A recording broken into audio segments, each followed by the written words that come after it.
booties for black girl nerds.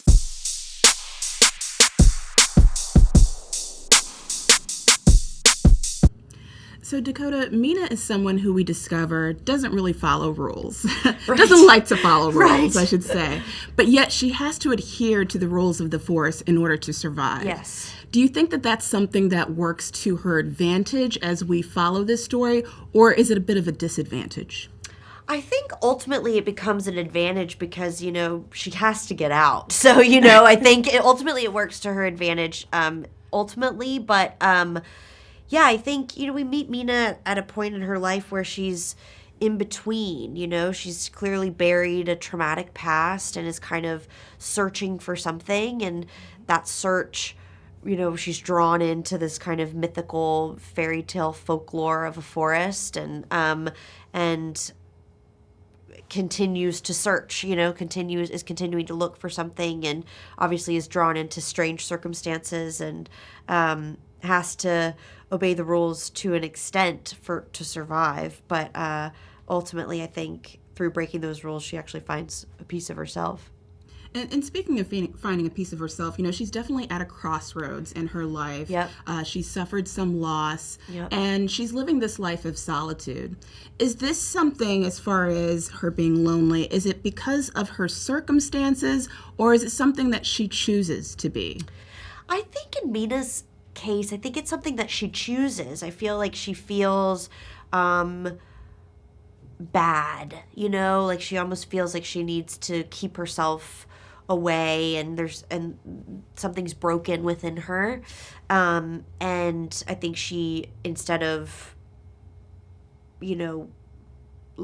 trying to heal that in a healthy way, she kind of shuts herself off from the world, which I think is something that a lot of people do at different times in their life, and to heal, you actually need to be in community and with people, and that's actually what can heal you. And so, yeah, she has kind of maybe an unhealthy approach to figuring out her past for a while, but ultimately through this kind of odd group of people and this odd circumstance, she's able to kind of figure something out about herself. And we see how that healing happens throughout the trajectory of the story. Exactly.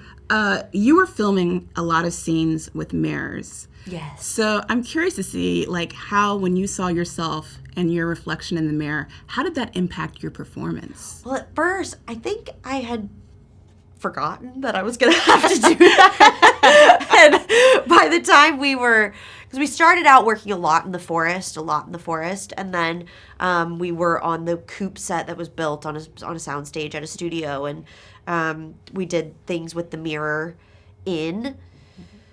And I was like, oh no, I'm going to have to act looking at myself in the mirror the whole time. I was like, wait.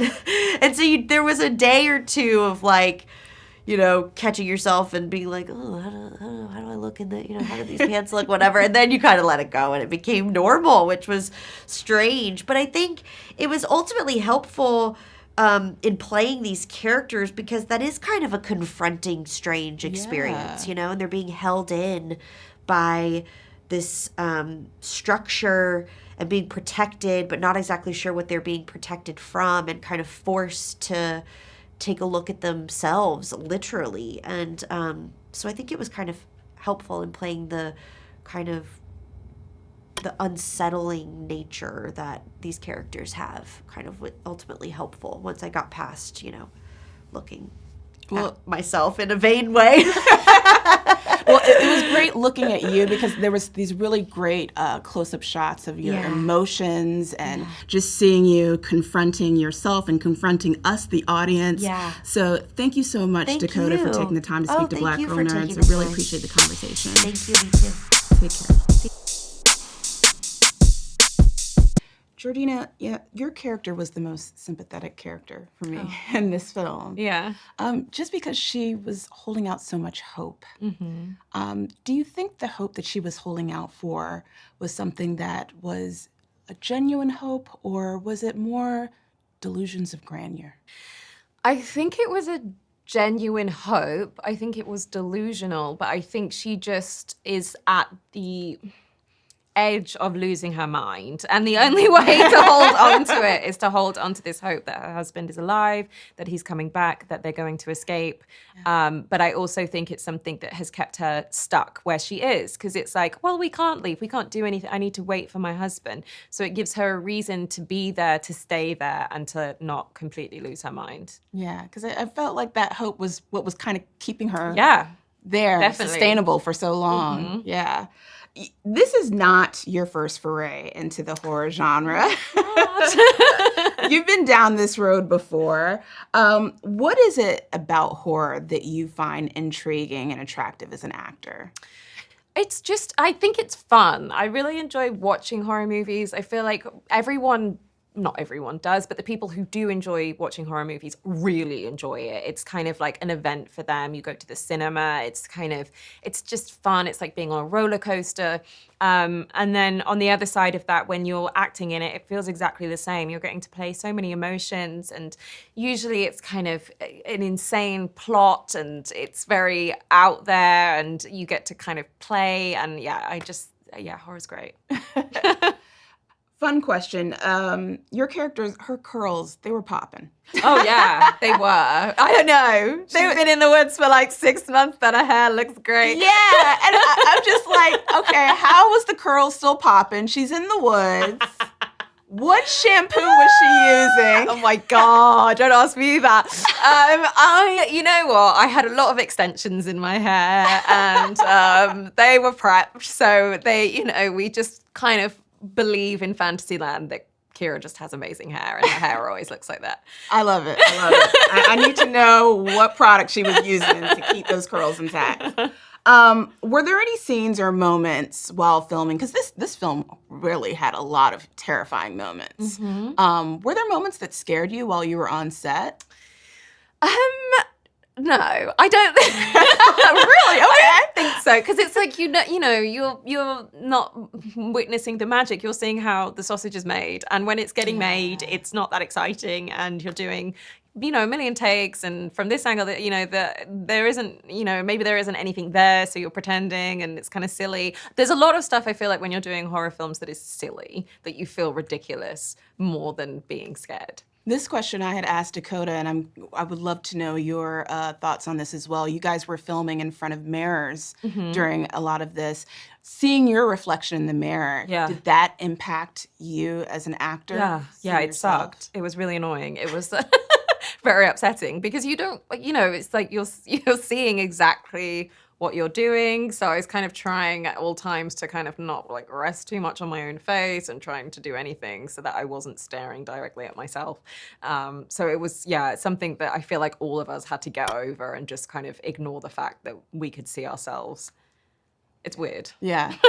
Well, this movie is weird in a very interesting and horrifying way, and I really enjoyed it. So, Georgina, thank you so much for taking the time to speak to Black Girl Nerds. I really appreciate the conversation. Thank you. Take care. You too. Bye. Congratulations on your first feature film. Thank you so much. What led you to decide to go into horror as your first foray into feature films? It wasn't really something I kind of considered. It's mostly just that's the kind of material that I find myself enjoying the most, and the kind of art that I find myself making. So I think it's just sort of like a color palette that I enjoy playing with. I think fear is a really like a strong emotion to use to sort of both kind of sober yourself and connect to other people. It's something I think we all feel. So it's a great kind of technique. I love that genre. Thank you. Myself personally. The Watchers is based on A.M. Shine's novel, popular novel. How much of the book was adapted into this live action film, and were there any creative liberties taken? I definitely kind of added some things and changed some things, I think, just to suit it being in a theatrical space. To me, the whole time, my intention was to preserve the wonder that I felt when I was reading the story for the first time, and all the kind of masterful storytelling that A.M. had already put into the book. So it was very much just kind of preserving that, but creating something that felt like it was more suited to this different art form.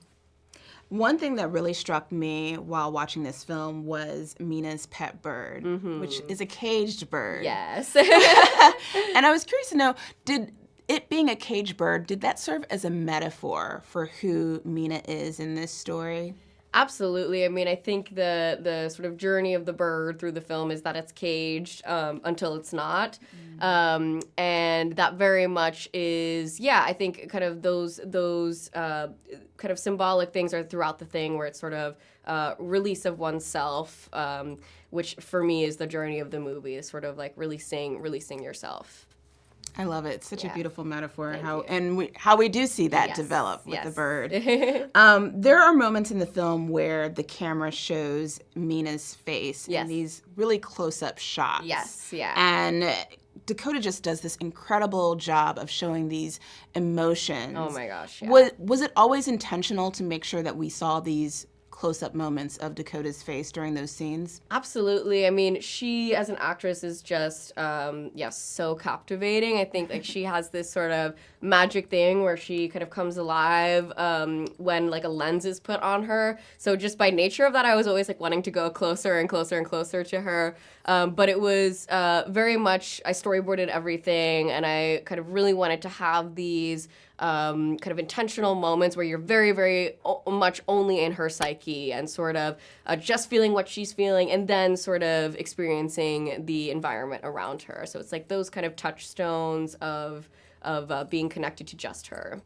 There's a lot of scenes in the film where we're seeing the actors playing in front of mirrors. Yes, yeah. Did that present any challenges to you technically? Because, sometimes there are mirror scenes in movies where we see a boom shot and all of that. So did you have any sort of challenges with those scenes? Oh, yeah.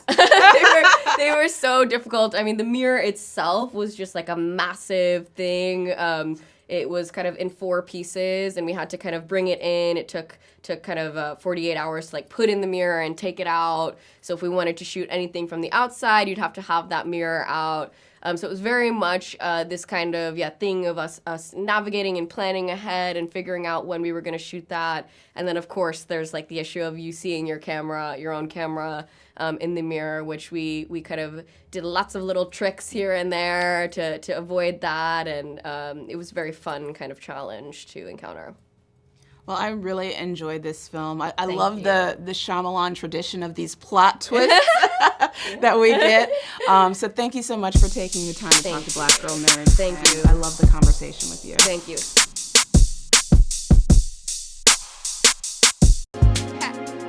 Better shake your booties for Black Girl Nerds. Better shake your booties for Black Girl Nerds.